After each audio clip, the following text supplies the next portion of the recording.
Today's story is about a girl so desirable that every man in her village is willing to give up everything just to spend one night with her. Whoever gets the chance feels incredibly lucky. One day, a farmer boy sees this girl in the market and instantly falls in love with her. He dreams of taking her home with him. How he manages to do that and what happens next is what we're going to explore in this video. So, the story begins in the year 1850. In a small town in California called Rockies. Here, there's a stunningly beautiful girl named Angel. But Angel's life is far from normal. She's the kind of girl men dream of spending a night with, and the selection process for her company is through a lottery. Whoever wins feels like the luckiest man alive because he gets half an hour to spend with Angel in her room. Despite her beauty and allure, Angel's life is full of pain and helplessness. We see her thinking back to her childhood, remembering the time she lived with her mother Nina. One particular day stands out. Nina told Angel that her father, Alex, was coming to meet her for the first time. Angel was excited, but things didn't go as she hoped. When Alex arrived, he barely looked at Angel and asked her to leave the room. He then told Nina coldly, "You work at my house, but I've never married you.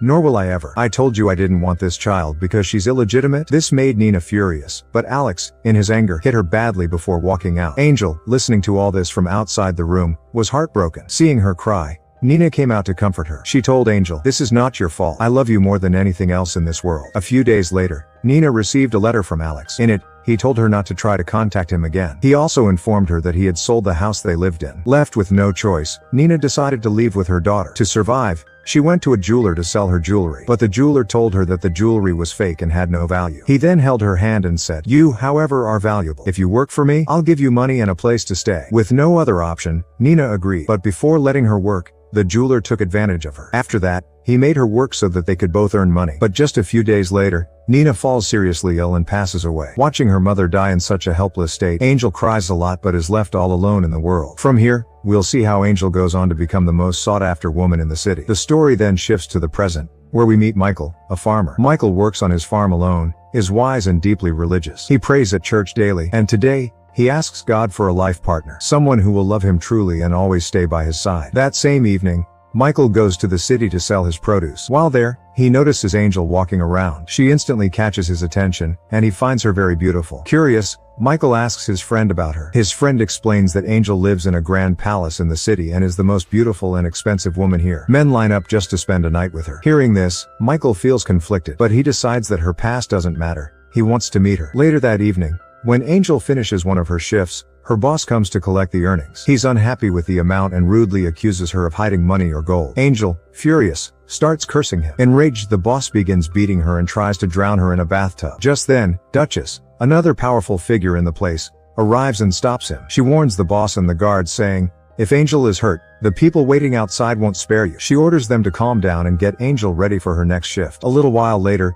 Angel is ready to work again. This time, Michael comes to meet her. Angel greets him and asks, "How can I make you happy?" Michael replies, "I'm not here for that. I just want to talk to you. I'm a farmer, not like the others. I work on my farm." Then, to Angel's surprise, Michael proposes to her for marriage. Angel bursts out laughing and says, "That's the 5th proposal I've received this week. Many men come here and say sweet things like you." Michael's time runs out, and Angel asks him to leave the room. But the next day, Michael comes back, paying double the amount to meet her again. This time, he tells her, "I fell in love with you the moment I saw you. I want you to come with me. Let's get married and live together forever." However, Angel doesn't take him seriously and dismisses his words. Angel tells Michael, "You're wasting your money and time. Just come here, finish what you came for, and leave. I can never be yours forever." As she speaks, Michael's time runs out, and the same bodyguard comes to escort him out. Michael's friend tries to convince him to let go, saying Angel isn't the right person for him. But Michael replies, "I want to try one more time." That evening, he returns to meet Angel again. This time, he tries to reason with her, saying, "I don't understand why you want to stay in this hellish life. Don't you feel anything for me? Do you not have any feelings in your heart?" Michael then gently kisses her and says, "Can you really not feel my love now?" Angel coldly responds, "I don't love you,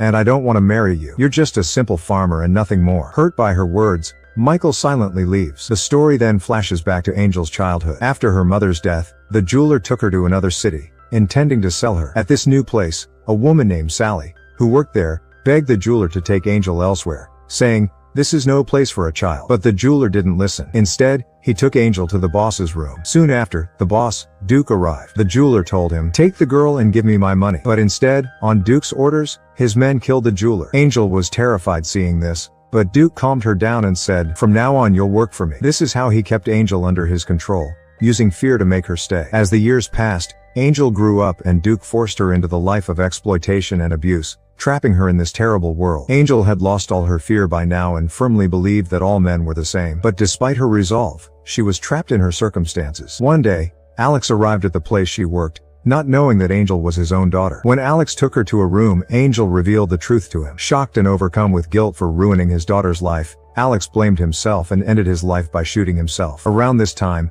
Sally, one of Angel's friends, helped her escape by giving her some money. When Duke learned about this, he became furious and had Sally killed. Meanwhile, Angel boarded a ship to leave the city. On board, she met other girls, but they eventually betrayed her. They beat her unconscious, stole her money, and abandoned her. A woman named Duchess found Angel and rescued her. However, instead of freeing her, Duchess brought her to her palace and forced her into the same exploitative life. The story returns to the present where Angel's health is failing. When her friend asks what's wrong, Angel admits she's been thinking about Michael so much that it's made her weak. She decides she wants to leave this life behind. She had saved all her money with Duchess, so she went to her to ask for it. Duchess, however, questions her. What will you do after leaving here? I provide you with food, clothes, and a place to stay. What do you think you'll find out there? But Angel, determined, demands her money. Duchess becomes angry and says, I won't give you anything. Angel also loses her temper and starts yelling at Duchess. Enraged, Duchess calls her men and orders them to teach her a lesson. The men drag Angel away and beat her brutally. That night, Michael has a dream that something terrible is happening to Angel. The next morning,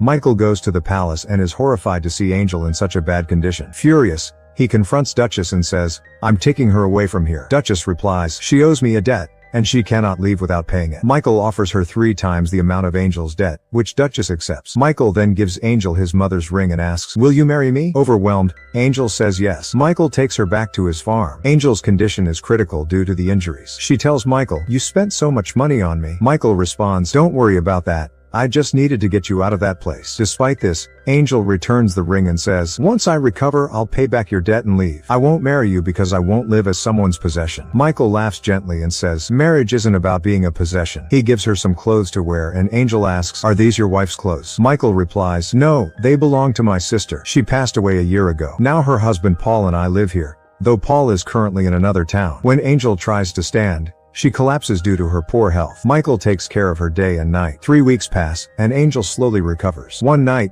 when Michael checks on her, Angel calls him closer. She tells him, it's time for me to repay your debt. You can do whatever you want with me. Michael refuses and says, I didn't save you for this. I want you to feel the same love for me that I feel for you. Until that happens, I won't come close to you. He tells her that God will guide their hearts when the time is right. They continue talking, and Angel shares her past. When I was a child, my mother prayed to God a lot, but she still lived a life of hell. That's why I don't believe in God. The next morning, while Michael is working on the farm, Angel approaches him and says, I can't handle the responsibilities of being your wife, but while I'm here, I can help you with farm work. Michael agrees to Angel's suggestion, and he starts teaching her various farm chores. He shows her how to chop wood, raise chickens, catch fish, and do other small tasks. Over time, Angel begins to enjoy the work and finds peace in it. One night, Michael wakes Angel up and says, come with me, we need to go somewhere. Angel, confused, asks, it's almost morning. Where are we going now? Michael takes her to a hill and shows her a beautiful sunrise. He says, I want to give you a life as beautiful and colorful as these first rays of the sun. Angel replies, if you knew even half of my life's truth, you'd hate me. Michael says, that life wasn't your choice, but now, you can choose the life you want. Angel then asks, you see me as your wife, but you still don't come close to me. Why? Michael explains, I was waiting for the day when you'd feel the same way about me as I do about you. They kiss for the first time, and after returning home, Michael becomes intimate with Angel for the first time. They share a beautiful and loving moment together. The next day, Paul, Michael's brother-in-law, returns to the farm. He had been away in another city for work. After catching up, Michael tells him, I got married while you were away. Michael introduces Angel to Paul. Paul recognizes her but doesn't say anything at first. Later, when Michael isn't around, Paul confronts Angel. He says, I know exactly who you are and what you used to do. Michael is a good man. He deserves a better wife than you. Angel calmly replies, Michael came to me, knowing everything about my past. He chose to accept me. You should accept it too. But Paul refuses to agree and goes to Michael, speaking harshly about Angel. This angers Michael, and he punches Paul. Michael then says, if you consider me your brother, then you must see Angel as your sister. He apologizes for hitting him and adds, you can go back to the city and start a new business if you want. You deserve to live your life on your own terms. Later, Michael tells Angel about his fight with Paul and explains that Paul will be leaving for the city the next day. Michael then sits beside Angel and says, I want to spend my whole life with you. I want us to have children and always be happy together. Angel doesn't respond immediately because she knows something Michael doesn't. She can't have children. A flashback reveals that she was once pregnant, but Duke had forced her to have an abortion. leaving her unable to conceive. The next day, Angel puts her energy into working on the farm. She learns new tasks like fishing and becomes more skilled, slowly understanding Michael's love for her. Despite this, she still feels guilty about her past and believes she isn't worthy of him. One day, while walking on the road, Michael and Angel come across a struggling family. The mother, Elizabeth, is pregnant, and they have no home. Michael and Angel take them to their farm, offer them food, and let them rest. The family is deeply grateful. Among them is their eldest daughter Miriam. Miriam becomes curious and asks Angel how she and Michael met. Angel openly shares her story about her troubled past and how Michael changed her life. Miriam and Angel grow close and form a strong friendship. Time passes, and Elizabeth gives birth to a baby boy. Everyone is thrilled, and Michael and Miriam help take care of the baby. Watching this, Angel begins to feel that Miriam and Michael would make a perfect couple. One evening, Miriam's father announces that he has bought some land from Paul, and the family plans to settle nearby. The next day, while working in the field, Angel tells Michael, "Miriam is such a lovely girl. You two would make a great pair." Michael, surprised, responds, "I only love you, Angel. No one else could ever come between us." Angel finally decides to tell Michael the truth. She explains how Duke had forced a doctor to operate on her, leaving her unable to have children. Michael, however, says, "It doesn't matter to me. I love you just the way you are, and that will never change. We should never lose hope." But Angel had already accepted that she could never become a mother or be a perfect wife for Michael. Later that evening, they have dinner together. Angel says, "Take me to the place where we watch the sunrise." They go to the hill, watch the sunset, and share an intimate moment to make the evening unforgettable. The next morning, before anyone wakes up, Angel writes a letter for Miriam. She leaves Michael's ring with a letter and quietly leaves for the city. When Miriam finds the letter, she shows it to Michael. The letter says that Miriam and Michael should get married and stay happy together. Miriam urges Michael to stop Angel, but he says, "I did everything I could to show her my love. Now it's her life, and the decision to come back is hers." Meanwhile, Angel reaches a city and goes to a hotel. She asks the owner if she can work as a cook in exchange for a place to stay. The owner agrees, and Angel starts working there. However, the same day,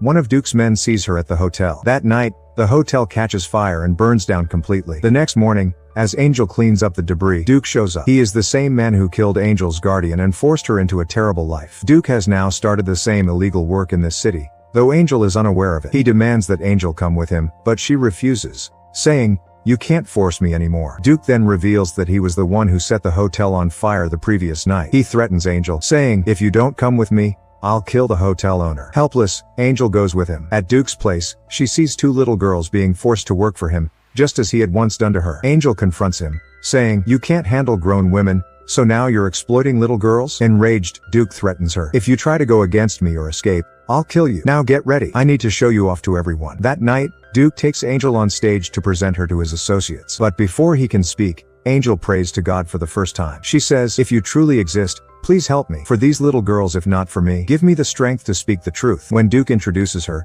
Angel stands up and reveals everything. She exposes how Duke exploits little girls and shares her own painful story. The crowd is shocked, but Duke tries to dismiss her claims as lies. Furious, he drags her off stage and into a room, where he plans to kill her. However, one of his men, fed up with Duke's cruelty, intervenes and knocks him down. He tells Angel to escape. Angel quickly rescues the two little girls and runs outside. Seeing this, the crowd realizes that Angel was telling the truth about Duke. Enraged, they chase after him. Duke tries to escape but is caught and ultimately hanged by the angry crowd. The story then jumps forward 3 years. Paul, now living in another city, spots Angel by chance. He follows her to a large school and asks about her. When they meet, Paul asks, "What is all this? What are you doing here?" Angel explains, "This is a school for girls like me. Girls who want a fresh start in life. I help them rebuild their lives and find hope again." Paul feels really happy after hearing Angel's story. Then Angel asks him about Michael and Miriam. Paul says, "Miriam is now my wife, and she's expecting our first child. You thought they would end up together, but Michael always treated Miriam like a sister. He's still waiting for you, Angel. He loves you deeply." Hearing this, Angel feels sad because she wanted Michael to have a good life with someone deserving. Paul then suggests, "You should come back. I'm leaving at 4 o'clock.